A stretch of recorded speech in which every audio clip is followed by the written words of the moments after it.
spirituality becomes a way of life when your thinking becomes absolutely clear. Like, there's a saying in our own Indian scriptures, finally you realize your understanding of life changes. In every walk of your life, you can be productive. I've seen that. If I'm an author, I'm productive. If I'm a speaker, I'm productive. If I'm a teacher, I'm productive. So spirituality is not just about making you successful in one field. It's a way of thinking that makes you successful in every field. For example, one of the role models that we look upon is, Maryada Purushottam Raja Ram. And I was reading about him and said, okay, the same Raja Ram is a good Raja. He's a good brother. He's a good friend. He's a good leader. And he's also a good husband. We have opinion that, he left Sita, but ask Sita, she was never unhappy. And by the way, he's also a good enemy. So think about it. It is not one face that, okay, Ram means, okay. And if you have a right person, you also have Ram Rajya, which is good governance. So, a lot of people have this idea meditation means something with closed eyes. That's the beginning. But after a point of time, spirituality is 24/7 way of looking at life. So, I think the personality doesn't change. Your personality gets dissolved. So that's spirituality for me. Wow, so beautifully put in words. Your personality gets dissolved and it's a way of living. And it's not a routine-based stuff that you do a particular time of the day. Good to begin with, but it's the way of living. Thank you so much for sharing that. I heard somewhere that you mentioned Google search is not research. Can you shed some light on that? Because I'm sure there would be, a lot of curiosity around that because our life depends on Google nowadays. So, yeah. And now ChatGPT. And now ChatGPT, yes. Tomorrow, God knows what. Yeah. So I'll tell you, this statement actually was given by me to guide my PhD students. So many people don't know that I'm also a PhD guide. So there's one side of Radhakrishnan Pillai, the academician. I'm a director at the University of Mumbai.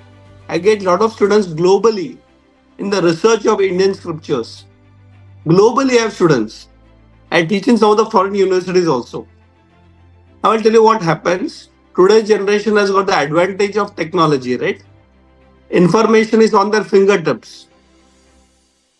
But I'll tell you something.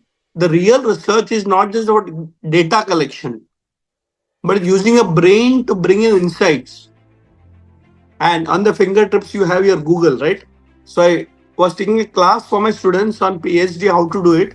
And I told them this statement and it became very viral. Google search is not research, but the second part is also equally important. Google search is a starting point of gathering information. So yes, it's important that in research you should have information. So today, if you look at it, many people in the academic world were telling me the most used people in the world for Wikipedia are actually Indians. In the world. And I'm sure you also use it, right? I also use it, right?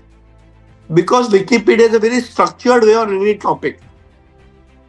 So I always say, Google search is not research, but once you gather the information, do more research, understand, think, and develop new techniques. So start with Google, but don't end with Google. That's my point. That is so well put because every person's life depends on Google. Even, even culturally, we were talking about, culturally how India was Soneki Chiriya. Let's take even the small home remedies. The other day I was speaking with somebody. I would like to give that example over here. And we were talking about, how simple old traditional home remedies can actually cure a lot of stuffs. So then the people were like, नहीं Google पे तो कुछ और लिखा हुआ है. So it was like, no, Google does not have all the data. So what you can go back, your mother, grandmother, everyone can give you, Google will not give you. So that was a quite funny thing that was happening. At the same point, it is like the younger generation or the millennials or people who call Gen Z, I don't know why the word came into picture still. If they understand this part, I think a lot of things will change in the society for the better, which is happening, but we can do much better with the kind of potential India has. So yes, very well described. Thank you so much. All right, so now I would love to ask you some quick rapid fire questions, okay? And you will not have enough time to answer that, so you have to answer quickly. All right, so to begin with, do you have any favorite spiritual place? If yes, which one is it? Himalayas. Himalayas. Okay, I take that. Okay, if not a teacher, mentor, PhD scholar, or author, what would Dr. Radhakrishnan Pillai be? A nice husband. That I think you are now as well. So, what else? I mean, that is an existing one. A spiritual seeker. A Surely. spiritual seeker. Okay. If you have the power to change one thing in the world in one moment, let's say you have a superpower in one moment, what change would you bring? I will create a complete generation of leaders, not followers. Wow. Creating a complete generation of leaders. Okay, that is bang on. One thing that no one or hardly very few people know about you, what would you like to share today with us? Which everybody knows, still people don't know. I'm a good father. That is something a lot of people might know, I'm sure. But what would be something that, hardly anybody knows? My children are my mentors. My children are my mentors. Okay. How is that? I mean, tell something about your children. How old are they? And that's what many people don't know this. See, I'll tell you, in India, the tradition is that the elders should be teaching juniors, right? That's a traditional model. So I'll tell you something. You mentioned about Generation Z. My children are part of Generation Alpha. Oh, yes. Oh, my God. So the children born after 2010 are generally categorized as Generation Alpha. I'll tell you, it's very nice if you actually deal with them. They got so much to teach you. Yes. They may not have maturity. They may not have experience of life. Yet they have a new perspective. And we should actually have something called a reverse mentoring. So I'll give an example to make the point. So I got two wonderful children, one elder daughter and one son. My daughter is 13 years old. Her name is Anvikshiki, a Chanakya word. Oh, wow. Her name itself is Anvikshiki. That's amazing. Yes. And my son's name is Arjun. He's 11 years old. The moment I go home, I forget Chanakya. Because they're the Chanakyas of the house, the three people, My wife and my kids, they overtake.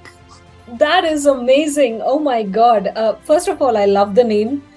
And when you actually mentioned there is so much to learn from them, I also think this new generation kids, they have a very good perspective of asking questions and not just following stuff. So I think maybe that is also something that we can learn from them. So I want to tell you an instance. Yes. So I remember I went home one day and my son loves cricket. They asked me a strange question.